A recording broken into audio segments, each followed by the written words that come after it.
Hello, everyone, and welcome to episode 19 of Patch Notes, the Home Games podcast. I'm Yazeed, and this is Joseph. Hello. Are you ready to jump into today, Joseph? I'm ready to leap into today. Oh. Yeah. Today is February 29th, 2020. This is probably the only time we'll record an episode on Leap Day, because I don't know if we're even going to be doing this stuff in 4 years, so we'll see.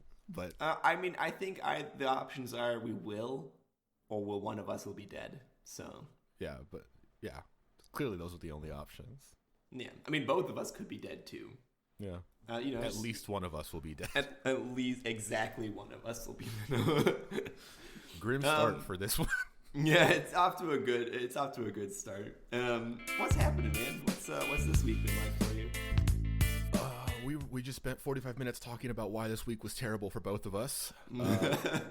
But in terms of things that I could talk about on the podcast, what's up? I don't know. I've been kind of chilling.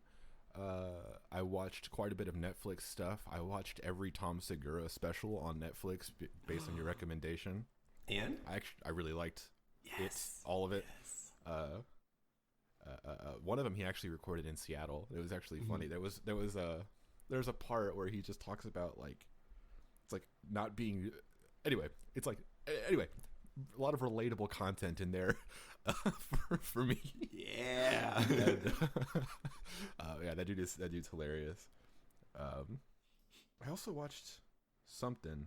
Oh, I watched more stuff on Netflix. Have I told you about The Circle? Mm-mm. The Circle is a reality show on Netflix, and it's all this I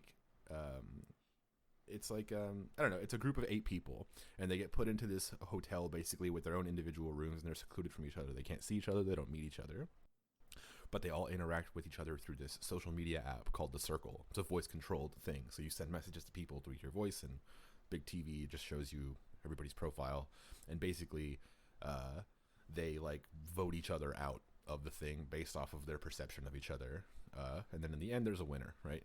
That's kind of it.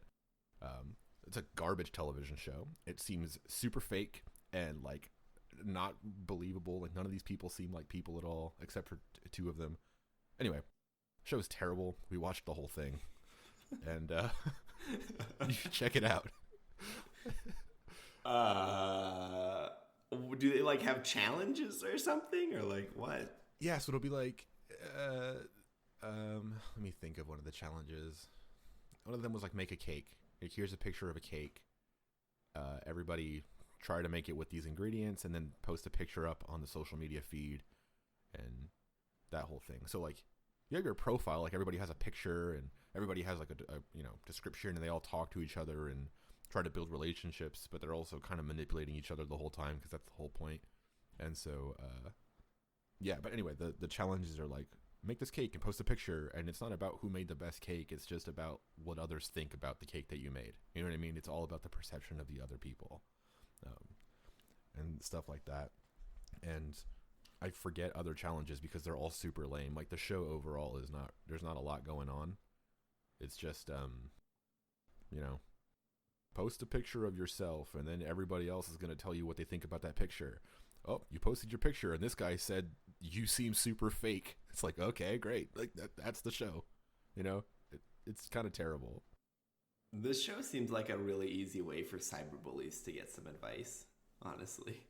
Yeah, but it's not even that aggressive. It's not kill yourself type messages, because they're all people. Oh, and when someone gets kicked off, they're able to go and visit the room of one of the people that's still on. So it's these people were the influencers. They were the top 2 rated by everybody this week. So they are the ones that decide who gets kicked out. The person gets kicked out, is informed that they're kicked out, and then they get to go and visit someone. So then sometimes there's a drama or whatever when they come and they see someone that, did whatever. And that's the whole thing. But it's never real. It's never realistic. Everything just seems super scripted. It's kind of garbage. I can't wait till season 2 happens, though. Sally walks in the room and is like, "How dare you kick me off of the island? I have to go home Play now." Raid the Shadow Legends now. Did you see a thing thing about that? Like, I guess Raid Shadow Legends is trying to convince people that they don't pay people to play their game. It just so happens that people on YouTube play their game enough and they like it enough to talk about it on their YouTube channel. Crazy. That's their official stance. And they would even say the sentence, sponsored by Raid Shadow Legends, because they're just insane, and they felt like saying that. Yeah. Crazy. They're just jokesters like us. Like, we don't actually have a Pepperidge Farm sponsorship. But I'm out here eating Mint Milanos because my grocery store finally restocked them. Nice. Yeah. That's exciting. I had a slice of cold pizza and a handful of granola for breakfast, so I'm ready to go. Oh, and this tiny espresso mug. You were going to eat the mug? No, I mean, I drank espresso that was inside of the mug. Did you use Zenobia's fancy heating cup for that or no? No, because it's like espresso is just like 2 ounces in the thing. That mug is overkill for it, and you're not supposed to like let espresso sit for a long time. You just kind of go for it. It's not like a sipping drink, I see. Okay. I started eating yogurt. I've had yogurt 3 times this week. What kind of yogurt? Like a Greek yogurt? Yeah, like a Greek yogurt. I got so I didn't know like what to expect because I don't eat yogurt. So I got myself a chocolate hazelnut yogurt, which hurt me physically to eat. That sounds gross. It was, yeah, it was. I didn't think it would be because I was like, chocolate and hazelnut, that's delicious combination right there. But it was awful. Yeah, because yogurt is sour, and sour chocolate is not good. Yeah. But I really like the pomegranate one. So I think I'm gonna get more pomegranate one. Aren't you lactose intolerant? I am lactose intolerant. You see now the conundrum, because the first time I ate yogurt, let's say I was on the can for 35 minutes, and we'll let other people figure out what was going on there. It's a real head scratcher. Yeah. It went directly through me, and it hurt physically at some point. Like, I was just sitting there like, oh God. Yeah. But the reason I'm doing it is because, I don't know, you're supposed to be able to eat yogurt, but also like yogurt's supposed to be good for you because like probiotics and stuff. So I don't know. I feel like it's a healthy boy thing to do is to eat yogurt. Yeah. There's one Greek yogurt. It's forget the brand, but it's just honey flavored Greek yogurt. It's delicious. It's like my favorite. It's like not even anyway. It's great. You should try it. Honey Greek yogurt. Honey Greek yogurt. Yeah. Okay. All right. I'll try it out. I would like to be able to eat yogurt, but so far it's not going great. Well, I believe in you. You'll get there. Thank you. Go for you can get a Go-Gurt.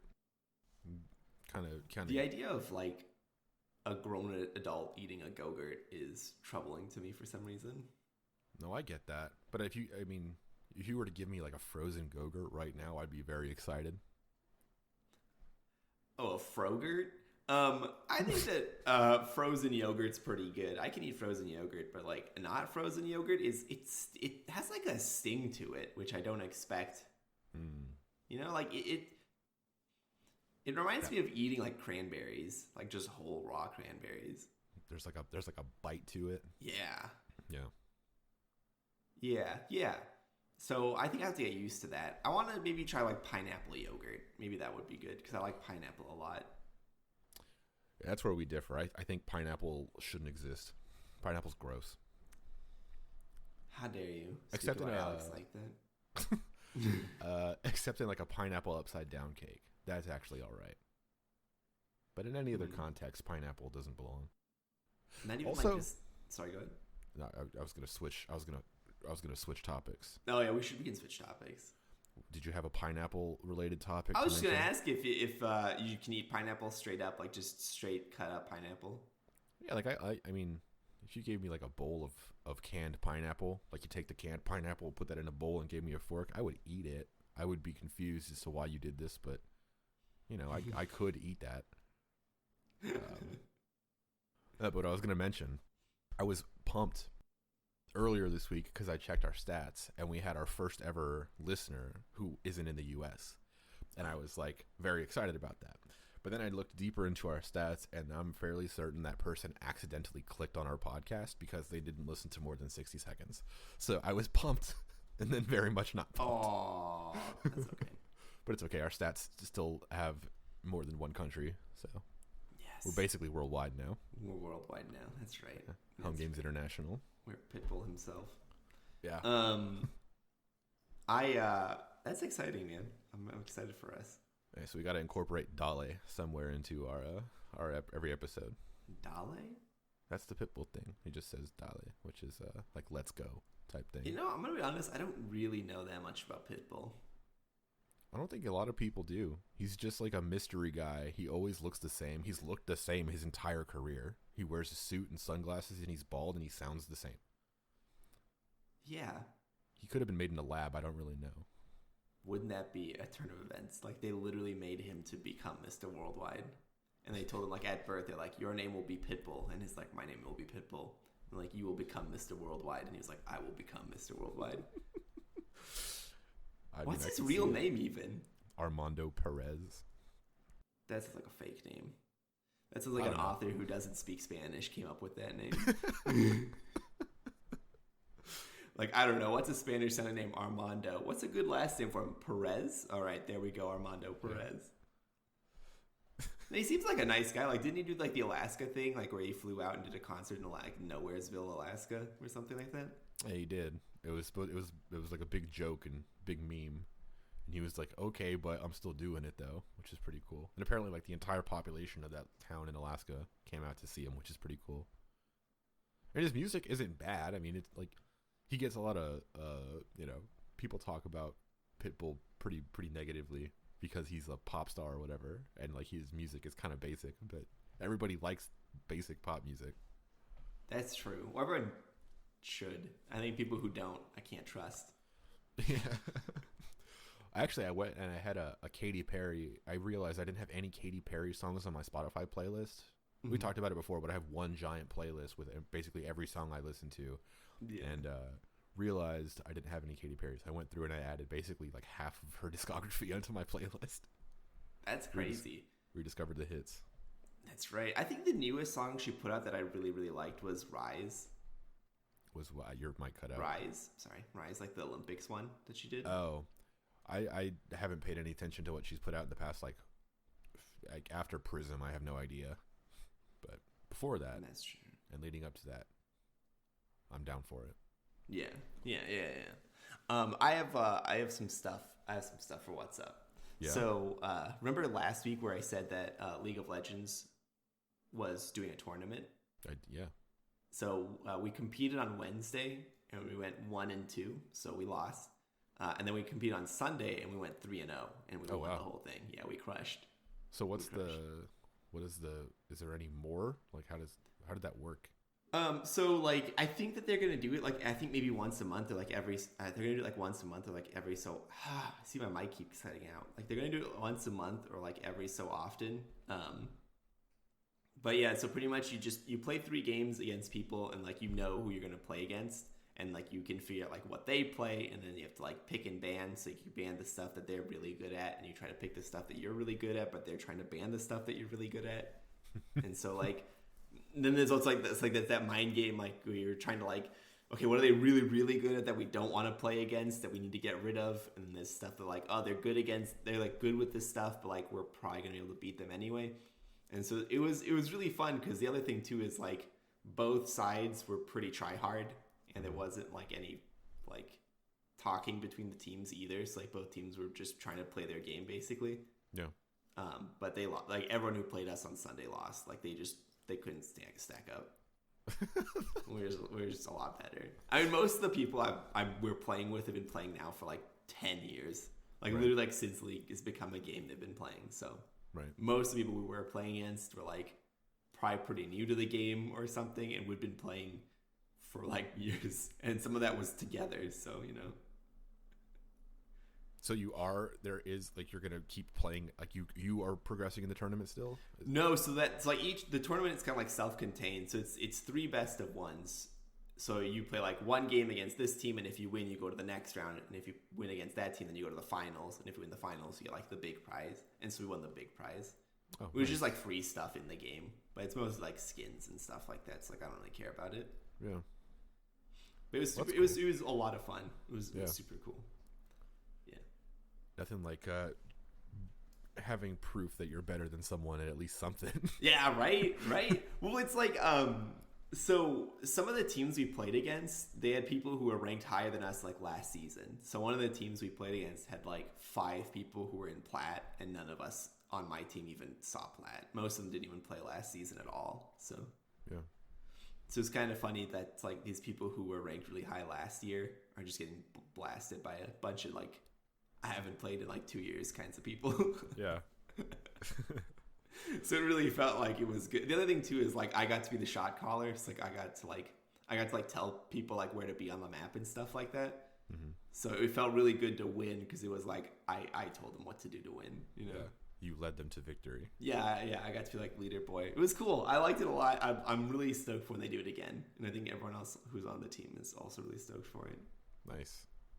Yeah. Also, I don't know what's going on, but I only hear like 75% of what you're saying today. Okay. All right. Maybe Discord is not the thing that we need to use in the long run. I don't know. I'm gonna move the mic closer to me. Maybe it's like a range thing.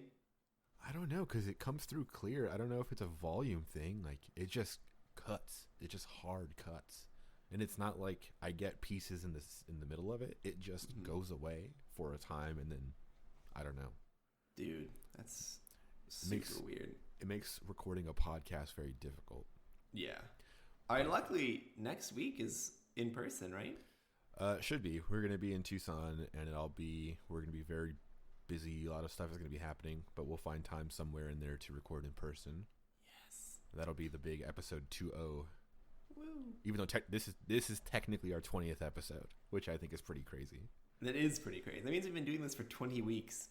Well, you've been doing it for 20 weeks consistently. Yeah. Well, whatever. We have been doing this. Also, speaking of video game accomplishments, I'm gonna skip to one of the pieces in my notes. I was talking about rhythm games and VR stuff earlier. I think like last week or whatever.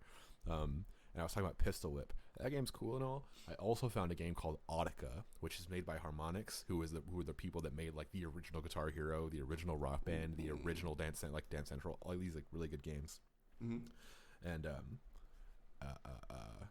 Amplitude and Frequency, which are also well regarded as rhythm games. Anyway, that game is incredible. It's VR, and you have a gun in each hand. It's always guns, but they have their own colors, and so the whole thing is the same kind of idea as I was mentioning with Pistol Whip. It's targets come up on screen to the beat, and you shoot at the center. It bases your accuracy and timing, and that's like your whole scoring thing. And there's also, you move your arms to like hit balls that come swing on the side of you. So it's basically shooting, turning your hands in different orientations, and swinging your arms to hit things. And basically you end up kind of accidentally dancing to music, because something like a double hand swing to the left and then a double to the right, you are dancing like you're doing you know what I mean? Like that whole thing. So it's kind of fun. Anyway, I've been playing quite a bit of that game this past week. And I got the downloadable content for Bad Guy by Billie Eilish. I'm not a huge fan of Billie Eilish, but I do like that song. And the little dee-dee-dee-dee, like that part is fun. And so I really like playing that song in that game. And I started, went from easy to medium to advanced to expert, like you do in Guitar Hero. And by the end of it, I was playing that song in expert and getting like almost 100%. Long story short, I'm in the top 200 in the world in that song. Yeah, buddy. Yeah, buddy. Nice job, man. Nice job. But yeah, so Audica is actually super cool. You should check that game out if you're interested at all in rhythm games in VR. I think that's probably the best one I've played. Probably my favorite VR game I've played, maybe ever. Dang, all right. I love that game.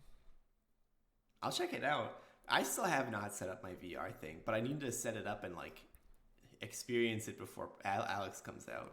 Yeah, that's kind of why I've been playing VR stuff this past month. I pre-ordered HalfLife, and I want to get more comfortable, because the Vive, I have it out, and then I'll play it for a weekend, and then it's just out here, and I have this stupid setup, and it takes up space, and I put it away, and then I never play VR stuff because I have to bring it out.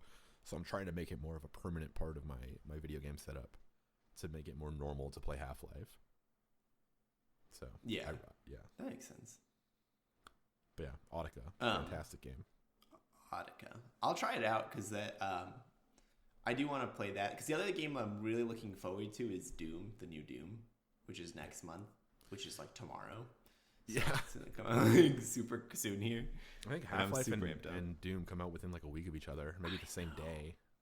It's crazy. I can't get both of them. I can't get both of them at the same time. I have to get one then the other. I did the stupid me thing, so I already pre-purchased both of them on Steam, and I'm just not going to play either of them.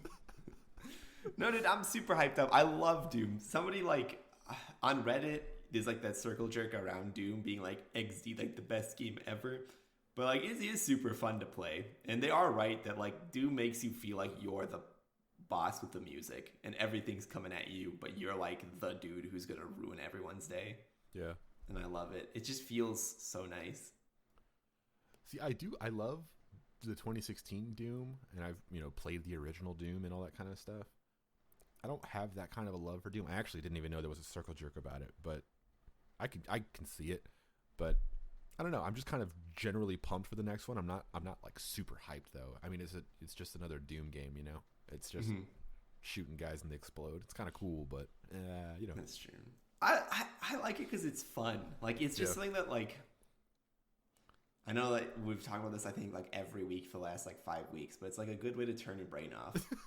Like you literally are like you're just like brain is off. My job is to just run and gun. Like I'm not gonna stand still. I'm just gonna move constantly and take on people. And then when I run out of ammo, it's chainsaw time, baby. Yeah. And it still really looks super nice. Like the way the Doom 2016 runs is just so smooth and it looks great. I think Doom is probably my favorite soundtrack to a video game too. I can see that. It's like they made that soundtrack for you. Like the middle school version of you. The middle school version of me, dude. I that's on my Spotify playlist still. And then when like BFG Division comes on, BFG Division kicks, dude. Or Rip and Tear. There's some like real bangers in that soundtrack. I'm not even like for real though. I'm glad you're able to relive your angsty days through the music. Yeah, it's great. It's so much fun. Yeah. Also, like to change gears real quick, tomorrow is the day that I watch the anime movie. So I'm done watching this anime show now. I'm done watching My Hero Academia. Nice. And I'm so happy. That show hurt. Like that show, I want to give like a rant on it, but I don't know if that's okay. Yeah, I mean it's the Home Games Anime Minute. We don't have any music for it, but Home Games Anime Minute. That show feels like it's made as like a young boy's fantasy. And there's nothing like wrong with that, but the fact that it's rated so highly makes me question like not just the age of the people who's rating anime, but also like their taste. Basically, I'm like, I rate this show as like maybe okay. There's like so much wrong with the show. Basically, like every episode, almost, main character dude like literally breaks every bone in his arm. So like for episodes at a time, he's just like breaking every bone in his arm. And then at the end of the like whatever fight he's in, he goes and he sees the doctor and they're like, if you do that again, you won't be able to use your arm. And he's like, wow, that would really suck. But then he does it again.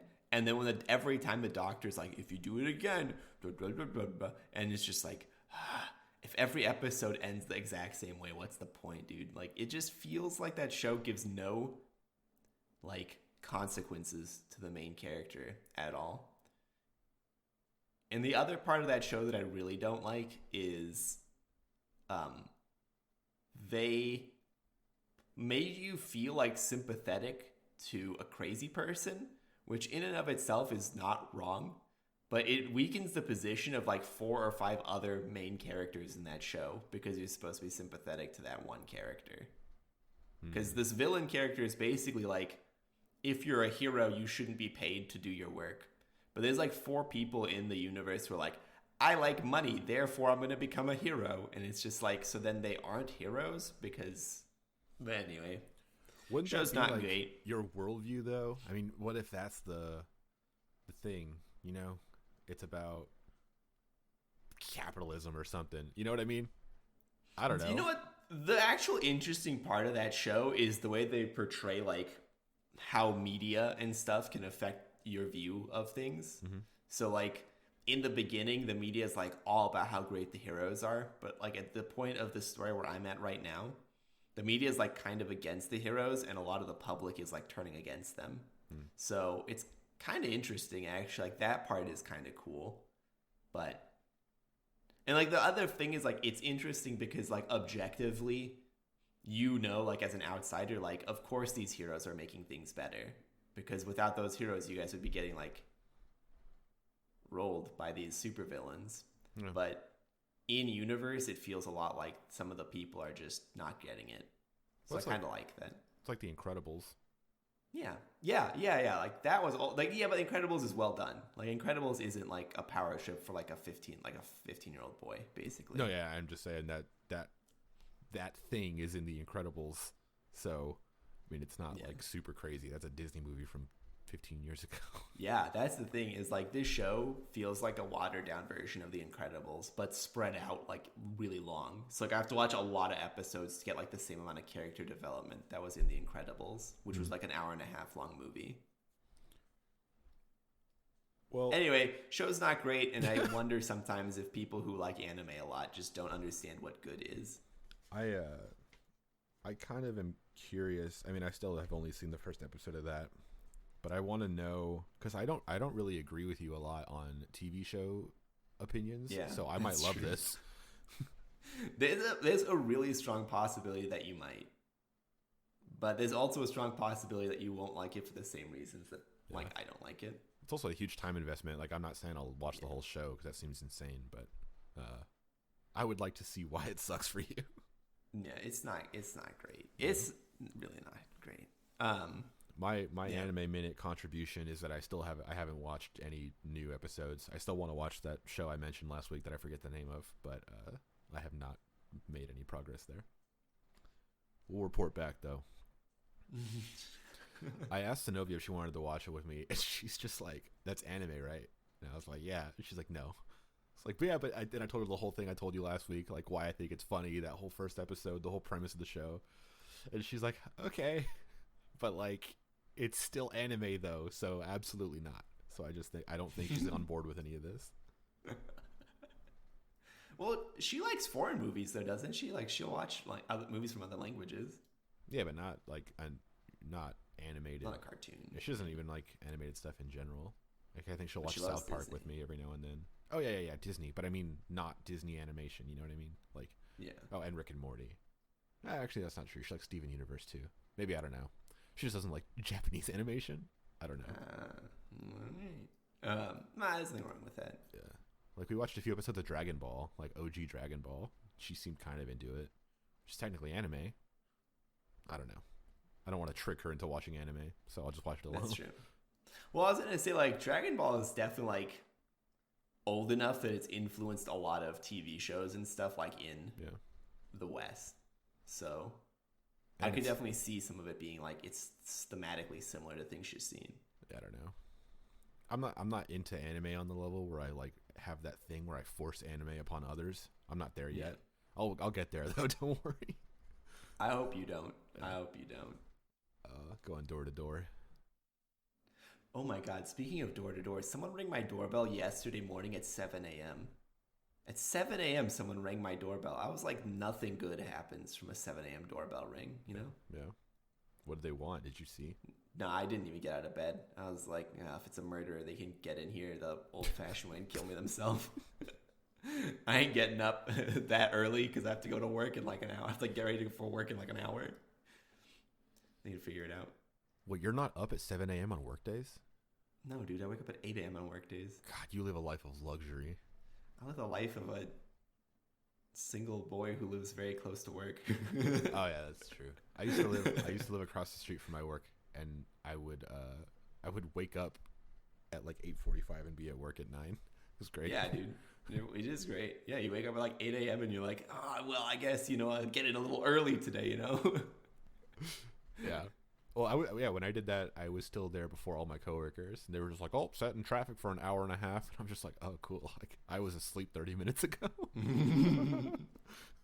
That's why I want self-driving cars, dude, so that everyone can experience sleeping until like the last minute. You can't sleep in your self-driving car though. How come? It's illegal. You have to be alert and awake. Like you can't. I mean, for right now, you do, yeah. Yeah. I mean, like, you know, like 15 years from now. I don't know. I don't think we should ever trust self-driving cars on that level to put it into law that you don't have to be awake for them. Oh, look at this Luddite over here. Doesn't trust the self-driving machines. No, you're probably right that people shouldn't, but you know it'll happen. Because, like, it's like, oh, yeah. I mean, it's already happened. There's been news stories of people, like, getting arrested for DUI because they were super blasted behind the wheel of a self-driving car. They weren't driving, but they were technically DUI. Yeah. Yeah. Stupid. How do they know? What do you mean? How did they, like, why did the police officer pull him over? Were they, like, still swerving crazy? I think it was, dude was drunk and he fell asleep. So he was asleep behind the wheel of the car, and then someone reported him, and there's a video of it, the dude asleep at, like, 60 miles an hour going on the highway. And, yeah, he got pulled over, and then they found out he was super blasted. That's incredible, dude. Yeah. You know that saying where it's like only break one law at a time? Yeah. I mean, that's like the moral of that story. I mean, if he was just drunk, I don't think it would have been okay still, you know? I don't know. Anyway, self-driving cars are like a cool idea, but I don't know if we'll ever get to the point where you don't drive them or you can't drive them or whatever, any of that stuff. Yeah. I don't trust the internet. You know what? That's probably true. Don't trust the internet. Yeah. I mean, even like the big stuff, like, you know how 1 in 1,000 times you'll try to Google something or you'll go on YouTube or whatever and it'll be broken. Like you'll have a bug and your brain is just like, oh, I'll refresh and it's fine. It's like, but that's Google. Like Google makes, like, you know, generally not buggy stuff. So, but it still happens. So like, you know, oh, it's a self-driving car. It works most of the time. But that 1 little % or whatever is like super important. That's a car, you know, it's not a YouTube video. Yeah. Technology's the worst. Yeah. Don't trust it. I don't believe in it. Yeah, we put spy stuff already in home, you know. We put a packet sniffer in home games. Yeah, today we'd like to formally announce that we've been purchased by the Chinese government. So that's what we're doing now. B1. Of all the sellers possible, I think the Chinese government's pretty low on the, like, buyers possible. Like, I think the Chinese government's like low on the totem pole. I want nothing to do with the Chinese government. I kind of agree with that. Yeah. Ready to hop into home games? Home game stuff. Also, last week you forgot the music here, so it's just home game stuff followed by 2 weeks of weird silence, or two weeks of weird silence. 2 of weird silence. No, that's really unfortunate. I thought I got it all. That's all right. Yeah, I guess for me, like, I'll go first. I had a really rough week this week, and I actually didn't get a chance to do anything home games related. So that's all right. I guess, yeah. What I was gonna do this week, past week, I will now do this coming week. So I'll have Square done, and then I'll do CI, and then I'll work on the fastest typer in the West. Yeah. Yeah, no worries. I also didn't do a whole lot, but I did. So kind of my update on my dungeon room thing. I actually have a very, very, very basic version of an algorithm that randomly generates dungeon rooms. And I'll kind of just talk through what I have and where I think it's going, because I realize it's actually very hard. What I have right now is, like I mentioned last week, I just had a guy and I was able to kill guy, and then when I killed guy, he moved on to another dungeon room, basically proving that I can have a guy move between separate rooms, like whatever that is, a concept of a room, and all that kind of stuff. But I didn't have moving between rooms. I didn't have the, like, if I leave the XY boundary of this room, what room should I go to? So now I have that. I started with this manual thing of creating just a cross. Like if I create a room that is, you start in the center, and there's a top, there's a bottom, there's a left, there's a right. So it's just a plus shaped thing, and move between them, and then that totally works. All I do there is I just construct the rooms on startup, and then when I do that boundary check within tick. So every tick I'll just check the XY of the guy to see where he's at, and if it's outside of those boundaries, depending on where outside of the boundaries, I'll transition to, dot left, dot right, or whatever. Or actually, initially it wasn't even dot left, dot right. It was this stupid thing I was trying to do with a dictionary and mappings and garbage. Anyway, but yeah, moving between them, that whole thing, and that worked. So now what I have is on startup, it'll just go through a for loop and say, I want, right now it's just hard coded to be five random rooms created somewhere here. So what I do there is I just take the game root and I say, convert it to a list, just in order traversal of the tree. Give me an array. That array is of nodes. And then I say, give me a random index in this list of nodes to tell me which room I'm going to add another room to, and then randomly choose a top, left, right, or down thing, right? And then have like the inverse of it. So when it actually sets the dot left of one, it'll set the dot right of the other, so they're able to like double link back to each other, right? It's just another whatever. But the reason I think it's actually hard to do this is because if you think about randomly generating a top, left, right, down, every room is going to already have a like connection from it, so it's really not randomly whatever, because I don't want to randomly set the back of the like if I start in room A, I go to above and I go to room B, and then room B generates a room randomly from that, and it sets the dot, like the bottom room from B is no longer A. I have to basically keep awareness of the map as it already is and randomly generate stuff that won't break that map as it is. So, yeah. Sorry, real quick. I was going to say, like, you could do it that way. Like, wasn't there, like, that one puzzle-solving game where stuff like that happened all the time? Ooh, what do you mean? Like, where it was non-Euclidean. So, like, if you go into a room and you try to, like, turn around and go back, like, it's a different room now. Yeah, but I don't think that's intentional. I'm not trying to create, like, a puzzle weird... This isn't a mystery thriller, It's a dungeon crawler. But yeah, I guess I can say this is a feature and make the game more interesting. But I think it'll actually kind of go with, because I realized I need to have a mini map as well. Creating a mini map seems hard. Of like, it's just showing your position within the greater thing, but it also has to show all the layout of the other rooms and what I put on that mini map and all that other kind of stuff. Because otherwise, you don't know where rooms are. Anyway, I have like no idea what I'm doing. I'm just starting this very basic thing of, choose an index, add something to the left, bottom, top, or right of it, and then the guy can move between it. And it totally works. I mean, I pushed up the code this morning, so you can go and see it. It's on my game thing branch. Yeah, I mean, it's just kind of going. You could still kick a guy. I still have the thing where you can tap things and it'll spawn them. But I guess I'm just realizing there's actually a ton of stuff I have to do. This, like, making the algorithm to generate rooms make sense, making the minimap work. I still have to add a bunch of enemies and enemy types and movement types and all that kind of stuff we talked about last week. And I don't know, it's kind of just going still, but it runs okay, and that's fine. That's a good thing. Nice. I also wanted to do a walking animation because I just have a kicking animation right now. I know I have the like moving left, moving right.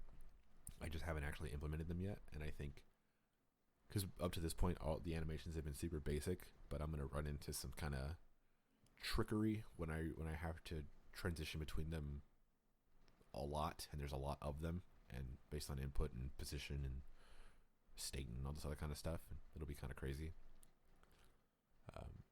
So that's kind of where I'm at in terms of that game. I also was doing some thinking earlier this week about kind of the interface for building nodes and assets and stuff. and realized that like if I'm trying to make something that is educational or helps people learn things, then maybe the starting point being code is already too intimidating for people. And I think with us doing the podcast, my intention is to be like, oh, hey, we're not that smart. Like, this isn't that hard. You know what I mean? Like, we're talking about papaya or whatever, and you can learn code too or whatever. But I also don't think that person will listen to our like, I guess I don't know how hard it is to start programming because I've only started programming once, and it was in school, and that's a very different thing from like self-directed. So I was thinking of building a game asset builder where I say, you know, I can kind of dynamically pull from colors.js and all this other kind of stuff and give a very basic GUI to say, like, I want a thing that has, you know, this image on it and this color and this whatever. And it's kind of like a point and click interface. But at the same time, that thing can also create, it exports the code for you for the node. So you say, okay, well, I created this asset. Now here's this giant object. I just paste this into the thing, and now I have this working in an actual game. Like, okay, well, that's cool. What if I modify this? And you kind of start from there. I'm basically saying, like, start at non-code, but it gives you code so you can get in and figure out what you're doing. Mm-hmm. Because when you realize that the code is just colors.red, colors.blue, like it's just English. It's not crazy, you know? Yeah. So. Yeah, I think that's probably true. I think either like having like code snippets or stuff like that would probably go a long way. Yeah, and like a snippet is cool, but it's I think having like a more dynamic thing of saying, because you know I can say this is a snippet that creates a game node. Copy and paste it into your thing and it'll just work. But that person doesn't really know what that thing is going to do until they paste it in. They have to already be willing to try it out instead of like, oh, I clicked this button and I made a thing.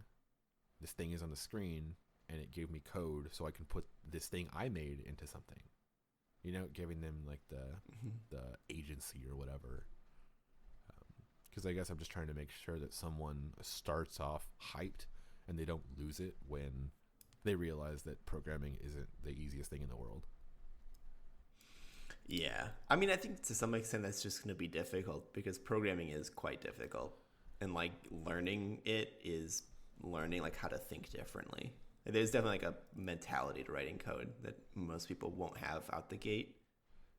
Yeah. It's just hard. It's hard separating myself because like my initial gut reaction when I hear programming is hard is that it's not. Like the idea that programming is hard is the reason that made me think it was so hard in the first place.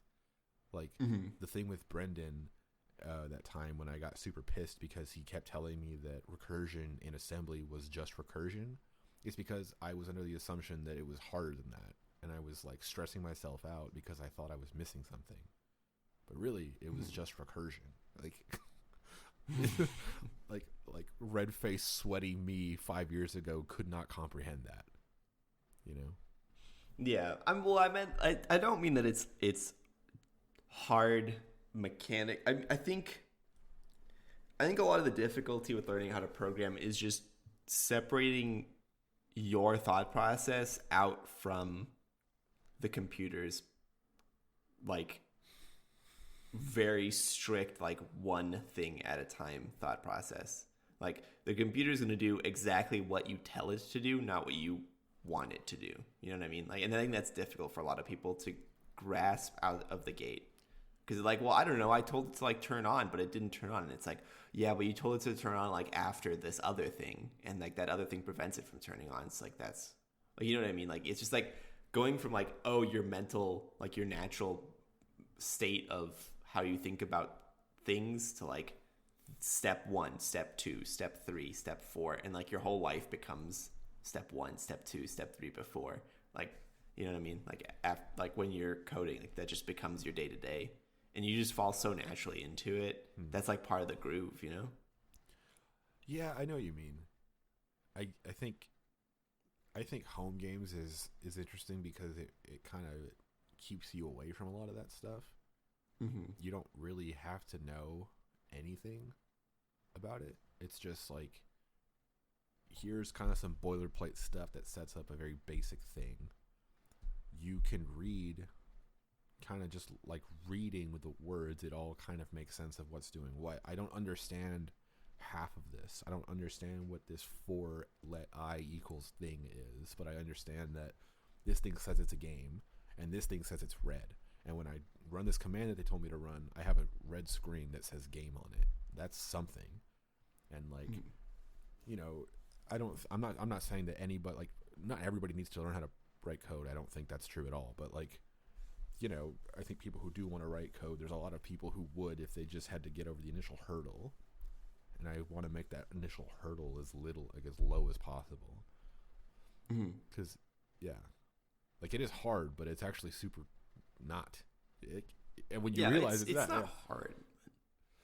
I don't know. Yeah, you're right. I was just thinking of, because really it was just for me to have an interface to start, because I'm literally right now creating assets. I'm trying to see what works, like what something should look like, what something really looks like in the screen. You know, there's a separate thing from me like doing the pixel editor stuff and then exporting the image and putting it in S3 and like it's a process. And in the end, you put it on the screen and it looks like garbage. You're just like, oh, I need to do this and this. If you had that, like, it's really just a developer tool, but it kind of would also help as an introduction learning tool. And even if it's not home, like, you know, if you think about homegames.io, that's just the marketing website. But if you kind of, because there's no real clear thing on that website right now of what we're actually doing. I tried to write a paragraph in there that just says what the state of it is and whatever, but unless you know us personally, you probably don't know what this thing is. So, that's true. Yeah. Like, I have people in real life I've talked to, and they're just like, you know, oh, I'm so excited for your thing, or like, oh, that seems really cool, like, I'm happy that you're doing that. But like, they don't like really know what I'm building. They just know I'm building something, and I think it's hard to show someone what we're building, unless they go to Pico de Gallo or whatever. Or they listen to the podcast. Yeah. And or YouTube. Oh yeah, we do have that. I'll probably do maybe like next week or something, because I'm gonna spend, or maybe after next week, because next week is gonna be insane for me. But the week after that, I'll probably do another video, because it's been like 5 weeks since the last one, or I think 3 weeks. But at that point, it'll have been 5 weeks. And so just to kind of give an update on my game thing and kind of show something there, because it's more of an in-depth thing. The first one was like an introduction to, you know, here's me clicking through our dashboard. But this will be more of a kind of going in depth of what's actually happening on stuff. So maybe that'll be cool. I don't know. Yeah, that would be pretty cool. Homegames.io. Tell your friends. I did have a question for you. What is your stance on using GitHub's new draft PRs? GitHub's what? New draft PRs. I don't even know what that is. So I guess it's a way of like it's a way of saying like this pull request is a POC basically. So like don't merge it in, but like you can look at it. So it's a way of like pre-reviewing something or just taking a look at something so people can take a look at your code without having to worry about giving an approval or denial. That seems like exactly what we've been talking about. Like, yeah, what we need. Yeah, because it's what I did before. Like, but I just say in the words, "Don't review this." It seems like they're building that feature, so that sounds perfect. Yeah. I think it would be pretty great. I don't know if you had heard about it yet. I don't know. One of my coworkers was like, "Oh, we should use that," and I was like, I looked into it, and I was like, "Oh, we should use that." Yeah, that's two cool. different we's in that sentence, but yeah. And then you were like, we should use that, because that's yes. You see 3 we's. Yeah, no, that sounds totally fine. I think once because I'm going to spend tomorrow, maybe a little bit of today, working on game thing. Not a good name. I really need to get a better name for that. Anyway, no, I was going to think of something, but anyway, no. Game thing. What am I saying? I don't know. You just said that tomorrow you're going to work on, and then you went on this tangent. yeah. I'm working on that stuff, and I'll probably put up a draft pull request sometime this week, because I have like 200 lines of code, and it's getting to that point where, that's probably a good chunk of stuff to get a baseline understanding of what's going on before I actually start iterating on stuff. Okay. Yeah. If you put one out, and I'll take a look at it. Very cool. Yeah, man. But yeah, I guess that's it for home game stuff for me. I have like algorithm generating rooms, and hopefully it's good. And that's gonna be a thing that I'm gonna keep improving for a long time, because it's never gonna be good. Yeah. That's super cool though. I'm excited for this, especially like this will be the first one with like a really major algorithmic component to it. I mean, math.random, that's a hot algo. Yeah, buddy. I was gonna also ask, what about a room that has no rooms? Like you go into the room and you can only go back. Yeah, it's totally possible. It's just random, right? So like, it'll just take the tree, find a room, add a room, take that new tree, find a room, add a room. It's possible that a room just doesn't, because if it'll end eventually. So like, you're always gonna have rooms that don't lead anywhere except out. Mm-hmm. That makes sense. Cool, man. I'm excited. That's super cool. Yeah, but I guess that's all for home game stuff for me. That's actually all I had for home games as well. Very cool. Do you wanna? Yeah. We want to go into song of the week. Song of the week. Oh yeah. So this is normally the part of the podcast where I pick some indie pop nonsense where a lady sings, but instead it's Glass Animals, which is one of my favorite bands of all time, came out with a new single called Your Love, (parentheses Deja Vu), and it is so good, dude. So good. What kind of music is that? I was hoping you'd ask me this question, actually. So, I know it's this question. They are like kind of like an indie pop thing, but it's a dude, and also they're probably the closest thing I listen to. Like, like you always say, like for Young Thug, like part of what's cool for him is like how crazy his beats are, like the timing on when he actually like raps. Yeah. Glass Animals is super similar to that. Like their beats are wild, and like the timing on some of the timing on when they sing is crazy. But it's like they're similar for me to like Young Thug in that regard. Yeah, like they're like more experimental, like they're more out there. What's the song called? Deja Vu. Okay. Sorry, Your Love in parentheses Deja Vu. I'll listen to that because that sounds interesting to me. Yeah, dude. I think that Deja Vu doesn't showcase that like as well as some other songs of theirs does, but it definitely is there. Yeah. I think so. The song like Love Lockdown by Kanye? Yeah. So they did a cover of that song, but instead of keeping the like when he was saying the words, he switched it so that he would say the words on the downbeat. So like basically he took the exact same like rhythm and everything, but because he said it on the downbeat, the song became way more like bluesy and more like downtone. And so it's like it like that little change is like it's crazy, but it made like a big difference. Yeah. I don't think you can find their cover anywhere. Maybe on YouTube still, but like they removed it from Spotify, I think, from like requests, but whatever. But yeah, like stuff like that I really like. Yeah, they're super experimental and like they're out there. I like it a lot. Yeah, that sounds awesome. Also, just to be clear, I have nothing against you liking indie pop. I mean, I listen to hip hop songs every week. It's just whatever. Like that's just what you like. It's okay. It's more of like a joke that every episode we had, like you've had some not indie, so you've had some like not hip hop songs in there, but like I'm always picking like the indie pop song, and even the one that's like this is the most experimental one. Like, what is the genre? Is it? It's secretly indie pop all along. Like, well, yeah, but like we talked about before, it's like a genre is really just someone so they can get the idea of what a song sounds like. It doesn't really like I really don't know what most of these songs that you mentioned sound like. I don't listen to most of them, but this one I will. Yeah, it's whatever. You should. It's a trip. Yeah. If you like them, like pretty much, there's like so many other albums that I think are just so great. Like almost, like 2 whole albums almost I think are really good. Yeah, Glass Animals. I'll add that to my list.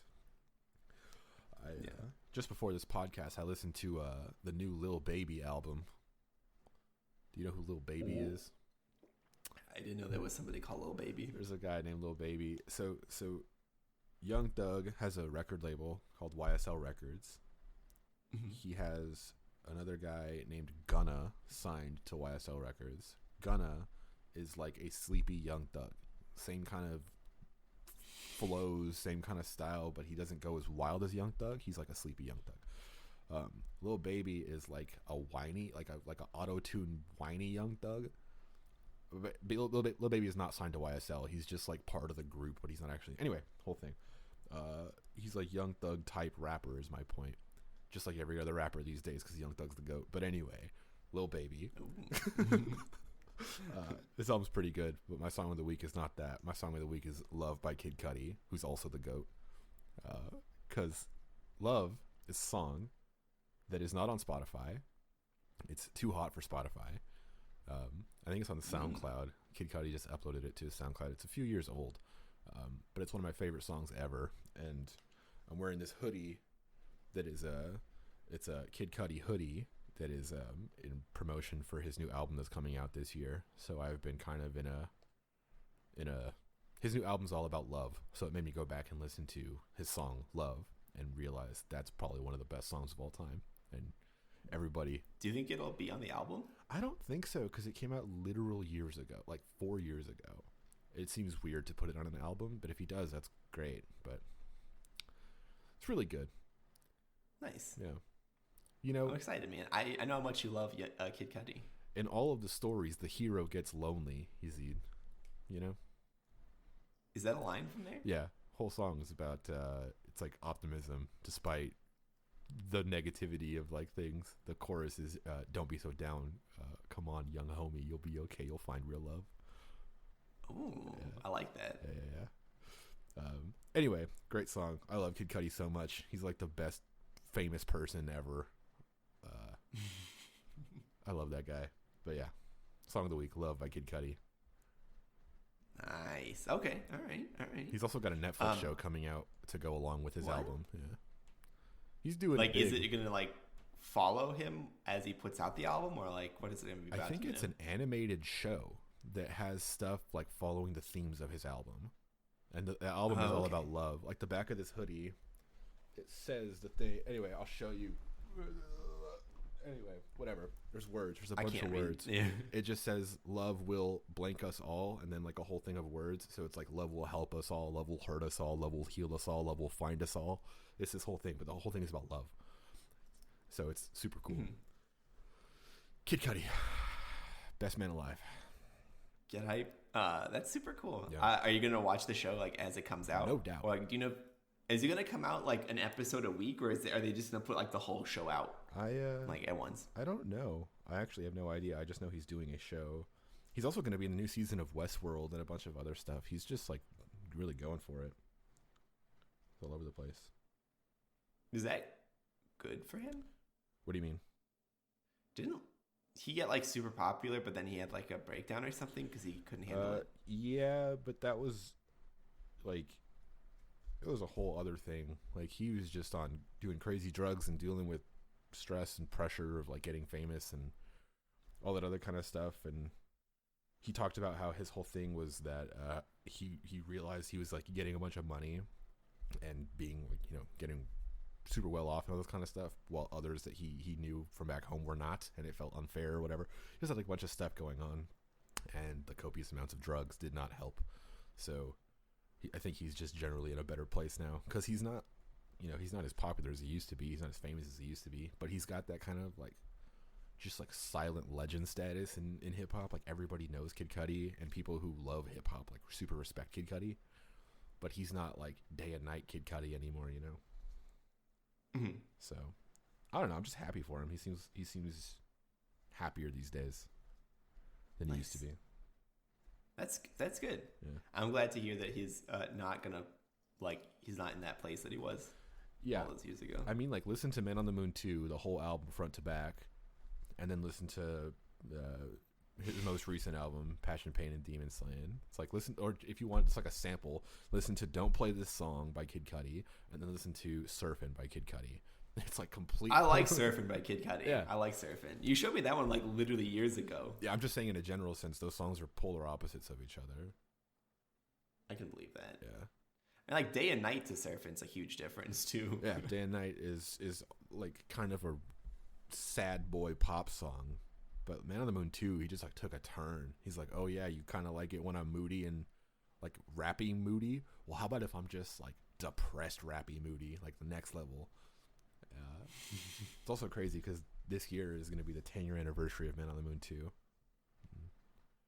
All that whole Snap. thing. Yeah. That's hype. Also, I think Spotify might be listening to this podcast because remember like a couple weeks ago, Jesus Christ. Do you remember like a couple, I see that the thing not highlighting. I see the thing not highlighting and I just know like you're not hearing what I'm saying and it's just like, God damn. Yeah. Oh, right. Spotify's listening to us because I think. Do you remember like a couple weeks ago when I said that I only listen like 1 to 5 songs per week from my Discover Weekly? You only like 1 or 5 songs? Yeah, like 1 to 5 songs. Remember, I think I said like I like about 5 songs out of the Discover Weekly. Yeah. My Discover Weekly so far have been like straight fire. Like literally since that episode have been straight fire. Like I've been listening to like 20 of the 35 songs they've put out there and been like that has to go on the list. Nice. Like it's been nuts, dude. I refuse to believe anyone listens to this podcast, so I don't know if that's the reason. It might just be a coincidence, but that's cool.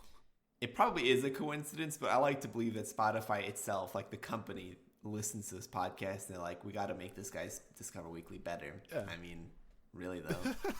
One of our consistent listeners is just Mr. Spotify himself. Yeah, one of Mr. Spotify himself. Yeah, I mean, like we are content creator for their service and they love us. And then that's why they fixed my Discover Weekly. I don't know, man. It's been wild though. I've been really like just everything that's come out has been just amazing. Nice. On there. Yeah. Like the Glass Animals wasn't even on my Discover Weekly. It was on the release radar thingy that they have, which shows like new stuff from artists that you like. Mm-hmm. The release radar. There was some really close contenders on for this week's like song of the week for me. Like really, it's like a super tight race. That's awesome. I haven't listened to my Discover Weekly or any of that kind of stuff in a while. I realized yesterday I was going through my recommendations and it was like, here's based off of what you've been listening to. Here's what you think you want to hear right now. And half of the stuff they were recommending was stuff I've been listening to over the past week. Seems useless. It's like, this is not a recommendation. It's a remember this type thing. And that's just kind of weak. And then the Discover stuff I haven't listened to in a while because it's so hit or miss. It's like I'll either find a song. A lot of the time it'll recommend a song I used to like and I forgot about. And that's fine. Other times it'll show me songs that are just so bad. Like I don't know, man. Just so generic, so bad, and I'm offended that they even recommended that stuff to me, so I don't even listen to the rest of the playlist. It's like, oh, I'll go, yeah. So I don't know. So I'm saying you can't trust self-driving cars, dude. You can't even trust the music recommendation algorithms. I sometimes think that recommending music to people is more difficult than driving is, especially because there's a emotional stake that you have in it. When I recommend Kid Cudi, for example, someone is like, oh, I didn't like that. It's like hurts me because you know what I mean? Driving is a different thing. It's like pure utility.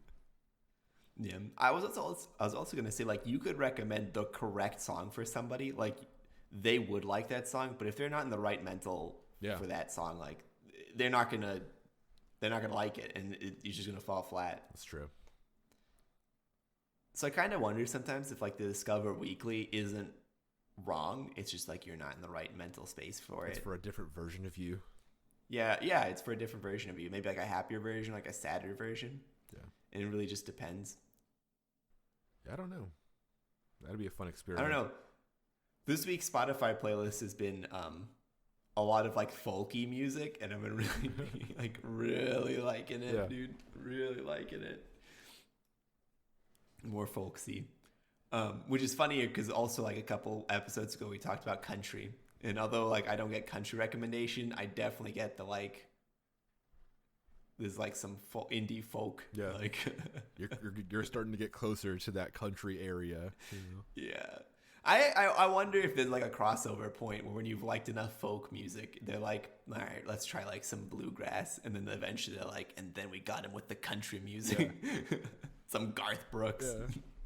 I actually realized I do really like one country song. It's El Paso by Marty Robbins. It's the song that they play at the end of Breaking Bad. It's like the last episode song because the song is kind of mirroring the story of the episode, or I guess vice versa. But then I saw that song everywhere is classified as country. I was like, oh, cool. I'm a country fan now. Add that to my list. But that's literally the one song. I don't know any others. Nice. Yeah. I don't know. We've talked about this at great length. Country music is out there sometimes. All music is out there sometimes, dude. Listen to 645 AR, listen to... That's the second time you recommended 645 AR to me. Well, I'm just saying that dude is my go-to example of insane music that people, like, I don't understand. So, there's music like that everywhere. Ready to move on to What's Up Part 2? What's Up Part 2? So last episode, I think I said did we talk about caffeine last episode, or was that the episode before? Talk about caffeine? Caffeine? What is that word? I don't know what that is. So I think I told you it's Corsican for a cafe. It's a band that I really, really like. Oh, I think you did. Yes, I vaguely remember this. Yeah. So apparently cafuné also in Brazilian Portuguese means to run your fingers through your lover's hair, or for your lover to run their fingers through your hair.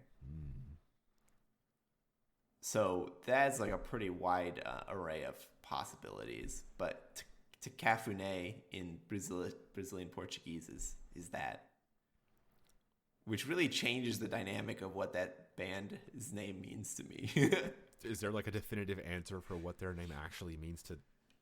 I honestly don't know. They're not super popular, and I can't find like an AMA or anything from them.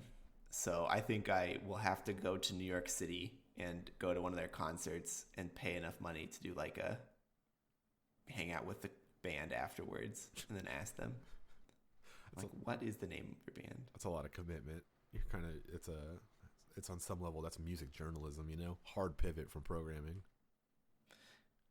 I think that'd be kind of cool though, especially because like I don't listen to a lot. Like I don't listen to stuff that's like wildly popular. Most of the stuff I listen to either will never be on the radio or will be on the radio like 5 years from now when that type of music becomes popular again. Wow, look at this guy. So ahead of his time. No, it's not like he doesn't listen to the radio. He's not a normie like the rest of you people.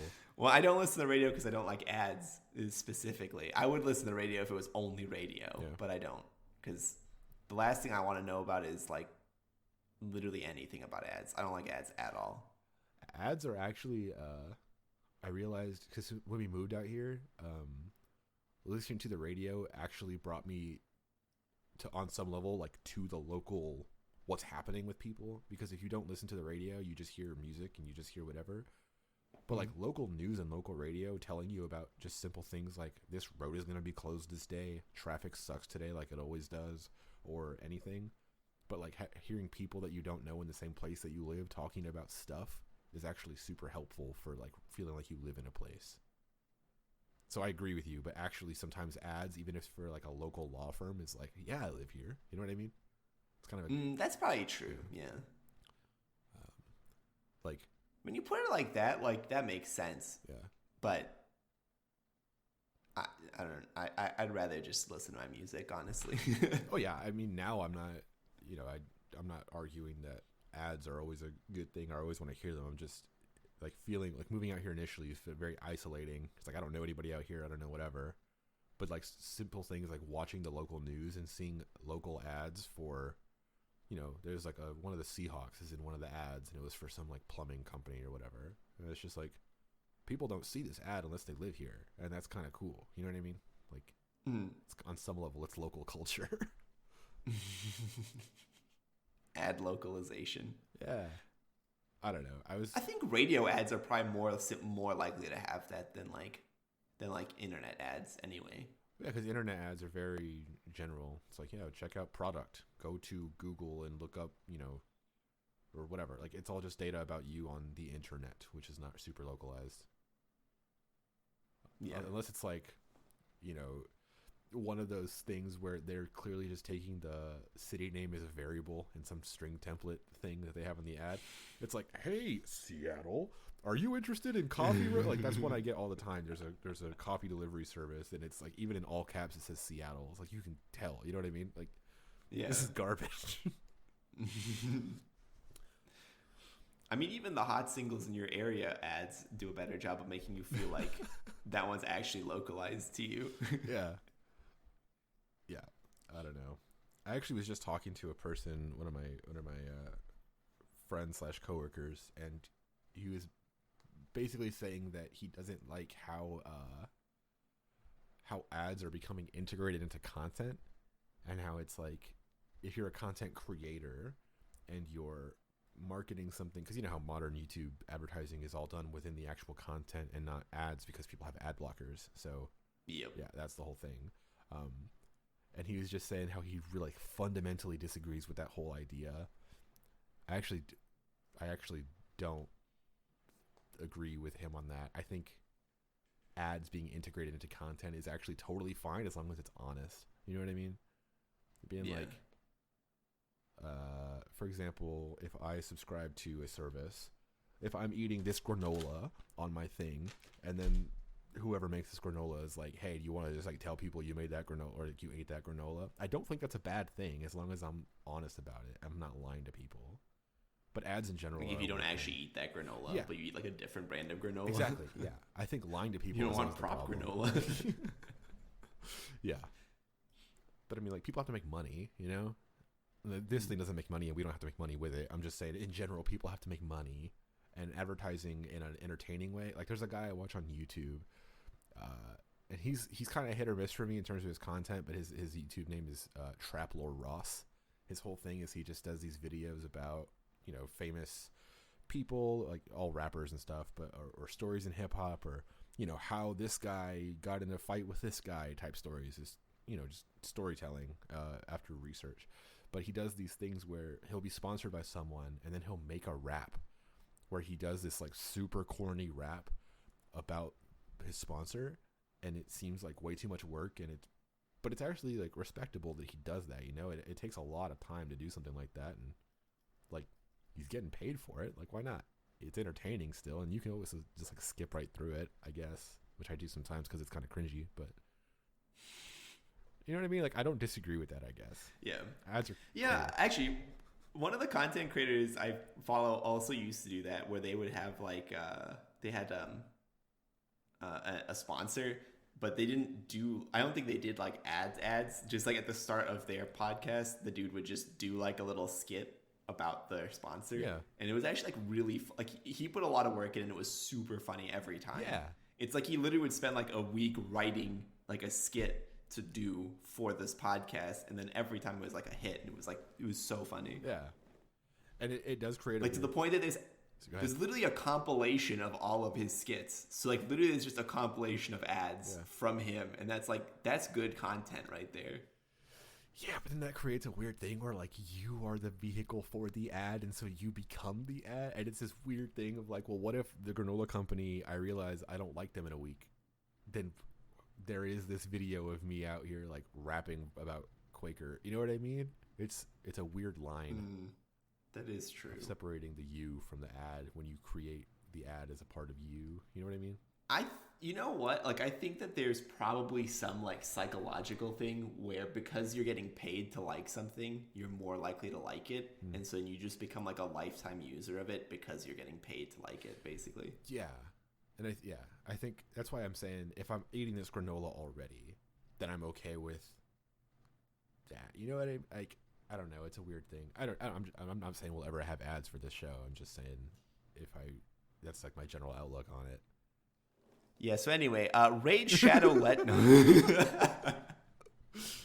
It's funny too. I was actually just thinking about that yesterday because it's such a meme. There's a YouTube video I was watching yesterday by this dude named Matt McMuscles, who does these interesting videos about video game stories and like how how like video game disasters happened. And he had the whole Raid Shadow Legends meme too, and it's crazy because that being a meme becomes more advertising, and like that's actually free advertising for it. Crazy how the internet like ruined the world. It's Wendy's Twitter all over again, dude. Yeah, I hate the Wendy's Twitter. You know what? JC also said that, but I think it's kind of funny. Like, I think it's kind of funny. It is. I don't follow them, so like I only get like the highlights. So maybe that's like the secret. But it's crazy when you realize that behind all of those tweets is just somebody like wearing a suit, going to these conferences about how to capitalize on the millennial meme generation. You know what I mean? Like it's all just it's like Excel spreadsheets about memes and stuff. It's crazy the way that like the thing that actually runs that Twitter is gross. Or like that Hamburger Helper. I don't know if you ever watched The Stove, the Hamburger Helper mixtape. What? No. They did a whole. You're familiar with Watch the Throne, the Kanye Jay-Z. Yeah.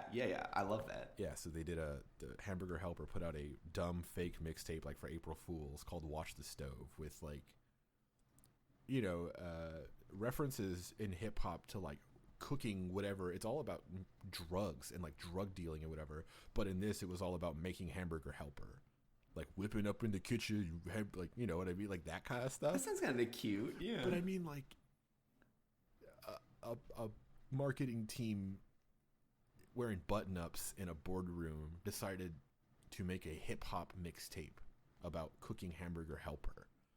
Like that's a dark world that we live in.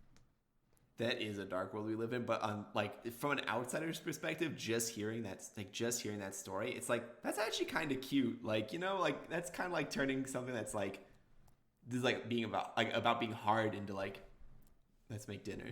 I don't know. I think that's kind of cute. I know what you're saying. I just think they shouldn't have done that. You know, like I don't think they should have done it, but like, and I will never listen to this mixtape. I haven't listened, but to it like. Either. Yeah, it like I like the theory of it. Like the theory of like let's turn something that's like big in pop culture right now and also like and just like make it about like, you know, like our product. But like if it was good, like was it a good mixtape or was it like not great? Well, the people on Reddit were like, you know, given that user base is mostly like teenage kids. I mean, they thought it was funny. But of course everyone thinks it's funny. Like on some level it is funny. It just sucks. You know, it could be both. It sucks and it's funny. Yeah, absolutely. Sometimes they're the same thing. Yeah. I don't know. If it was like good and they did that, I'd be like, nice, dude. They put in real effort into this. If it's like cringe and people who like The Office liked it, then I'm like, I guess it's just like in the future, how are you going to tell? How are you going to be able to tell what's genuine and what's not? If you can't know. Yeah, like something that came up genuinely, like meme culture or hip hop culture. These things are real. Like people actually made that, and people actually like believe in that whole thing, and that's like a life thing for them. Like this is who people are. And then Hamburger Helper comes in and is like, oh yeah, let's just copy that for jokes and profit marketing. You know what I mean? Like, ugh. That is true. Yeah, there's like an authenticity thing about that. On the other hand, though, somebody really had to have done research into like hip hop culture to like make that, don't you think? Like somebody in the Hamburger Helper's like employee team is probably like secretly or not secretly like really into hip hop culture, and was like, "Yo, let's do this," and they pitched it and it worked out. Yeah, I guess so, but I think Hamburger Helper is not into hip hop culture. No, Hamburger Helper isn't, but there's somebody there who probably is, and like influential enough to like get this to go, like get greenlit. Yeah, I don't know, man. I just like on one hand, I'm saying ads and advertising and content is not a bad thing, but there's also a line, and I don't know where it is, but it becomes gross real fast. Yeah, I agree. Yeah. I agree. Do you have something else for What's Up Part 2? I have some bullet points. Let me go through the things that I didn't already mention. Got a new Steam game called Maximum Action. That sounds like so much fun. Dude, that game is awesome. It's on sale for like $11 on Steam right now. The only downside is it's still in early access, so if depending on if you want to support that. In a moment of weakness, I decided to support that. And Anyway, it's super cool. It's a first-person shooter. It's not done yet. There's no actual story. There's just like levels and stuff, and every level has this like sandbox editor open thing, so you can basically just cheat in the game. As of right now, it's a big open thing.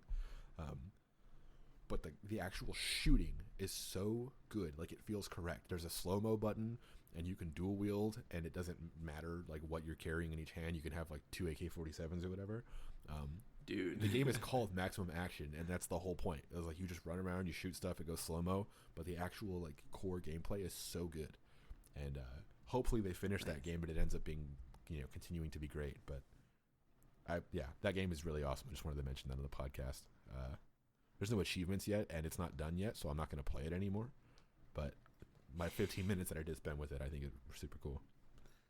Dude, supporting like early access games is so hit and miss. Yeah. Sometimes like it's such a great concept and the game looks super cool, but just not enough other people supported it, and so it dies. Yeah, and it's like a risky thing. That's why I don't I'll typically go and see if a game is alive.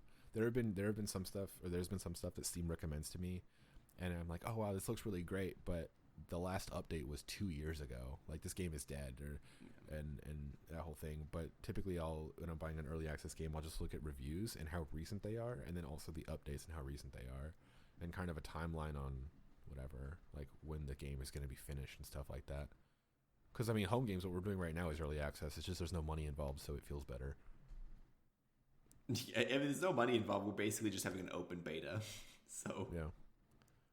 Like constantly running open beta, basically the Google approach. Yeah. I did Empires of the Undergrowth, which is like an ant simulator game, and that was early access, and I don't even know if that's still early access or not, but I really, really like that game. Yeah. And I think that they still are putting out updates for it, and I just haven't gone back around to playing it. Yeah. I don't know, it's a weird thing. I was actually just anyway, yeah, games and updates and this ongoing thing of being able to buy a game before it's done. Like, if realistically speaking, just paying me for the work before I do the work will always will incentivize me less to finish the work. So early access at its core is just making developers lazier. That's the only thing it really can do. That's true. You know what's interesting is what you said there, where like if it hasn't gotten an update in like 8 months, it does give like a weird incentive to like constantly be pushing out like updates, even if they're basically meaningless. Yeah, like, oh, we changed these guys from red to blue to give this idea that we're still working on this. But then you're like an extra scumbag if you're doing that, because you're actually putting in work to not do work. You know? Dude, that's crazy. Yeah, there's some really successful early access games who've done that. Yeah. Like, have you played Ark Survival? No, but I'm aware of all the controversy and all that stuff. Dude, do you know how much money that they've made, though? Yeah. That game, I don't even know if it'll ever not be early access. Like, literally every update that they do is like a new controversy, but every time it's like, but people still play it. Do you follow Star Citizen at all? No. Look that up. That's like the Ark thing, but to a whole other level. That game has been in development for years, and it's gotten, I want to say, like $100 million in funding to finish, and there's like a whole thing about it, and it's still not done, and no one knows if it'll ever be done. And anyway, it's a whole ongoing saga. It's been literally years. We could probably do a whole episode talking about Star Citizen, but that's not what this episode or this podcast is. But yeah, you should look up Star Citizen and just kind of get an idea. But that is to an extreme, like millions and millions of dollars. Like, the budget for Grand Theft Auto 4 was $100 million, and that game was crazy and complicated and huge and all that kind of stuff. And this game has a bunch of ambition to do a bunch of stuff. It's like a space fighting, shooting thing, MMO thing or whatever. But anyway, look it up. That's nuts. For the dark end of my What's Up Part 2, I spent money on idle skilling because I wanted to see. No. Also, I mean, I've spent hours I've gotten some enjoyment out of this game, and I've paid nothing for it. I figure I'll pay money to like support this person in some way, because there's no ads either. Like, they've gotten no money from me. Oh, okay. Cool. That's cool. So it was like, I've been playing this for months, and I want to see what happens. I've basically cleared every area of all enemies, and I just want to see what happens. So I put $10 in to get this pack of gems or whatever, this whole in-game currency, and immediately regretted it.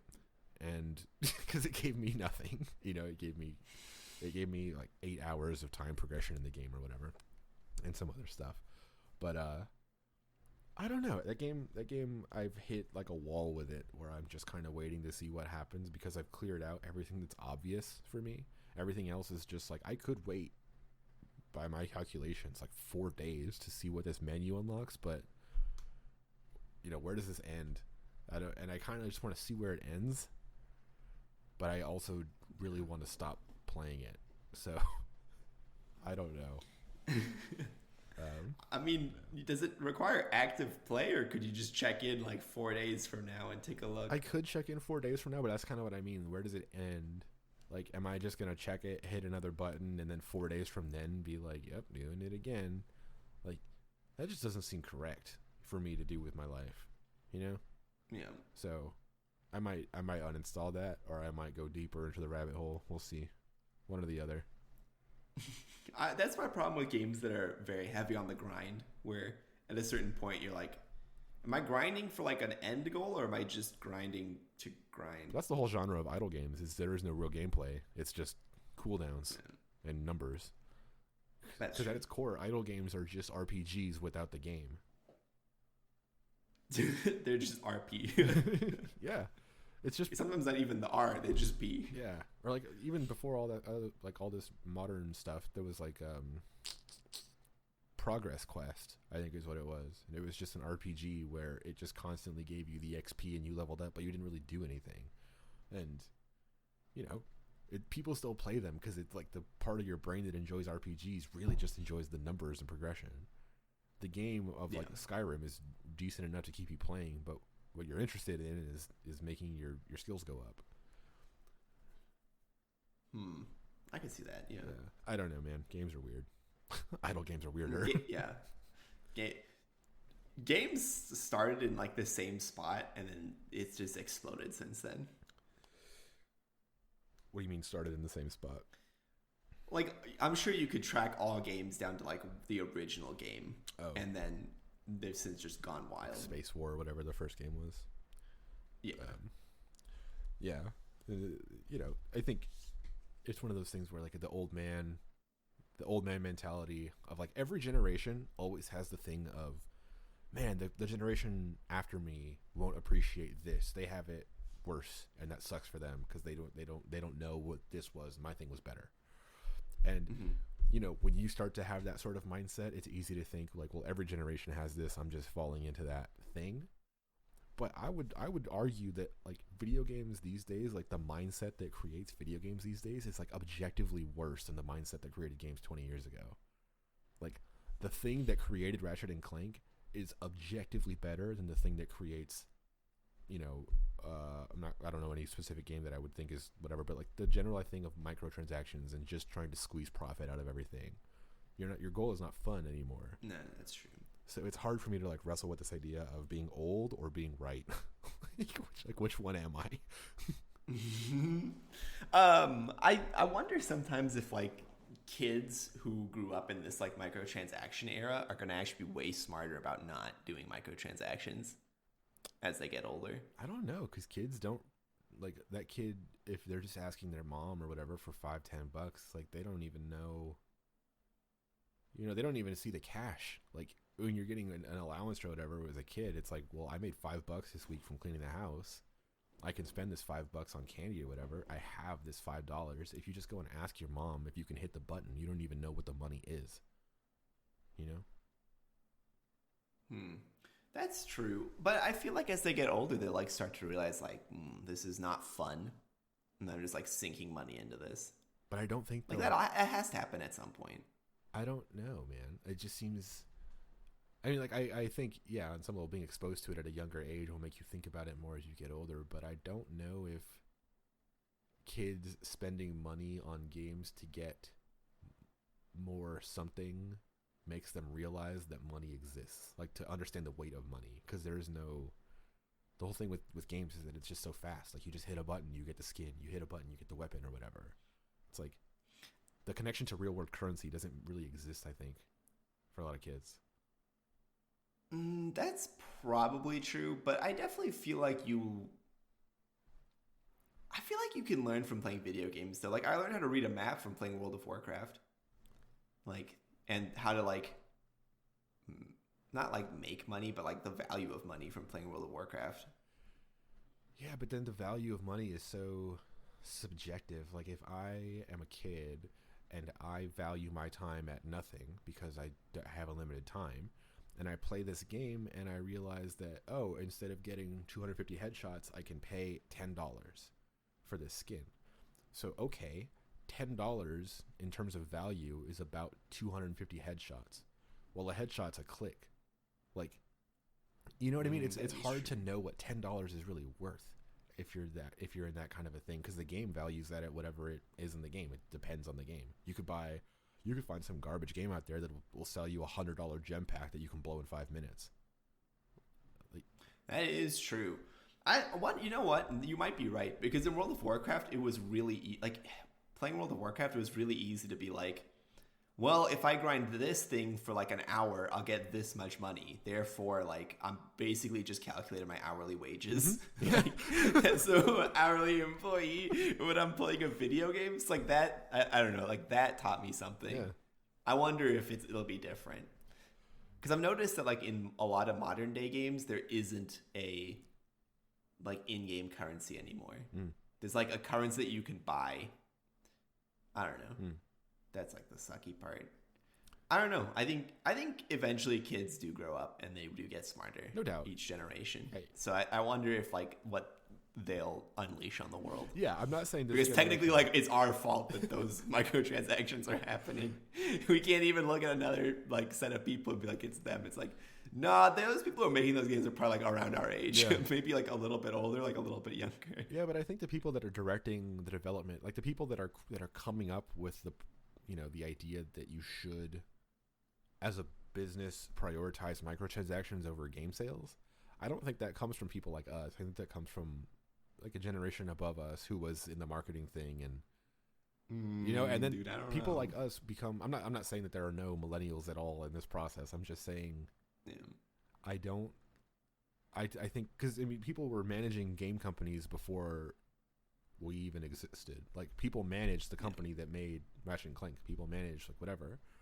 Those people are still in management. They just got older than other people or whatever, and they just realized that the money is in microtransactions, and that's kind of it.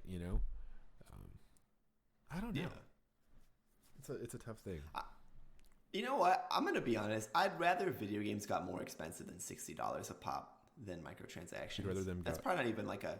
Sorry, I was gonna say, like, I'd rather video games get more expensive than $60 a pop than for microtransactions to become a thing. Yeah, I mean, I don't even know if it needs to be more than $60. It's kind of like this thing of, the whole argument is like, oh, as games got more advanced, they became more expensive to make, and people have these higher expectations, and it's so expensive to create these art assets and all these complex game systems, and everything needs to have multiplayer and everything, whatever, because the market demands that we have this, because everything keeps going forward. And it's like, yeah, but there's also this kind of going back from that, where there's this rise of independent small games. I spent $11 on Maximum Action, and I enjoyed that. It's probably made by a very small team, and it's like very much going against this thing of needing to be the best looking game on the market. Like, what's the last big AAA game that was like mind blowing looking? I can't even think of like the Crysis or the Gears or the whatever it was that like looked amazing. Uncharted or whatever it was. But what's the new one? Probably, I don't know. It might have been Uncharted. It might have been. Damn, dude. Actually, you know what? That's true. It's like everything. You don't have to constantly just push things to their crazy limits, because that's how you get games that cost $100 million to make. It's like, no one really wanted this, so I don't need a game to be $100. Just make it cost less. I don't need, 8K like textures and everything. I just don't. Like, Borderlands 3 looks like Borderlands 1, but it costs probably way more to make. I don't care. It's just the same thing, like, make games reasonably priced by making them cost a reasonable amount.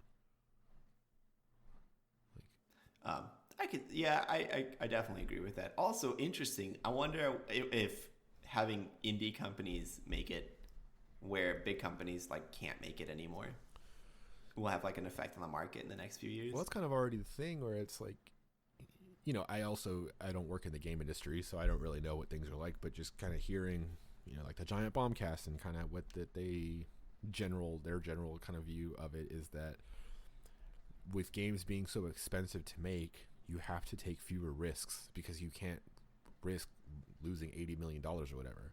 So if you want it to be safe, you have to make it kind of like The Last Thing, or like make it a remake, or make it you know what I mean? Like make it safe. You can't do something super crazy and out there because no one will really approve that unless you're like an independent thing and you could just make something wild, but then you don't have any money to make it. And it's kind of this, like the middle of that, of a small studio being reasonable with what they put out while also being backed by a relatively large company. Like that doesn't exist.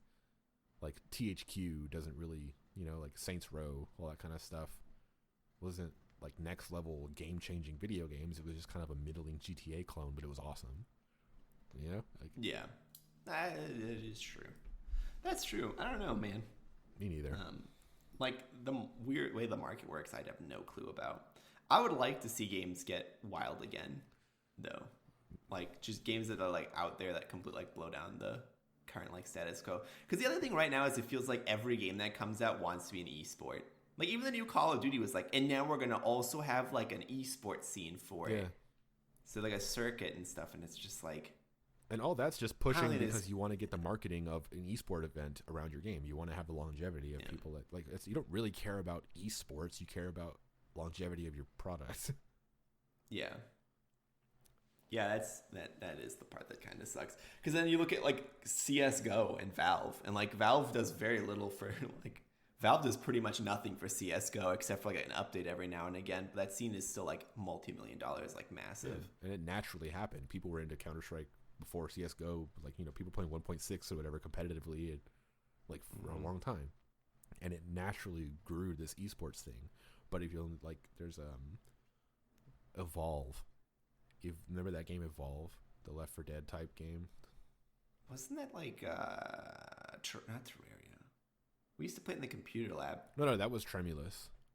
Yeah. Isn't that game kind of like Tremulous but with dinosaurs? Yes. Yeah, kind of. Like monsters versus humans type thing. Mm-hmm. But their whole marketing push for that game before it even came out was how it was esports focused. And it's like the business shoving this thing that didn't come up naturally. It's kind of like the thing with Hamburger Helper or whatever. Like that was not a natural thing. They saw an opportunity and they tried to capitalize, and it comes off as disingenuous. And it's not the thing that people really wanted. And that game failed because they tried to shove esports before anybody even cared about the game.